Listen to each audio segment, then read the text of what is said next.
19 августа в Якутии стартовала неделя грудного вскармливания. Грудное вскармливание является одним из самых эффективных путей для формирования иммунитета, правильной работы внутренних органов и здоровья всего организма. Всемирная организация здравоохранения активно пропагандирует грудное вскармливание в качестве наилучшего источника питания для детей грудного и раннего возраста. В 2012 году родильное отделение Якутской городской клинической больницы прошло аттестацию Всемирной организации здравоохранения и получило статус «больница, доброжелательная к ребенку».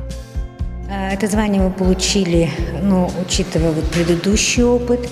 Эксперты у нас работали круглые сутки, 2 или 3 суток, насколько я помню. Они проверяли соответствие нашего учреждения по всем пунктам, мировым, стандартам больницы доброжелательной к ребенку, начиная с момента поступления, в родах, после родов, кормления и в последующие, насколько закрепляются наши знания потом. Перинатальный центр посетил Владимир Фурцев, научный руководитель Красноярского центра грудного вскармливания. Владимир Иванович провел научно-практический семинар для персонала и пациентов центра.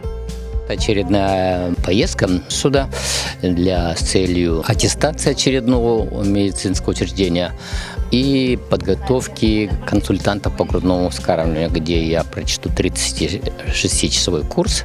Не просто прочту, а еще будут практические занятия, где мы будем учиться, как правильно проконсультировать женщину, как оказать ей помощь и поддержку, чтобы у нее состоялось грудное вскармливание, чтобы оно было успешным. Конечно, моя задача в этот приезд и сегодняшнего семинара ответить на вопросы, какие беспокоят, и что-то рассказать нового, что появилось.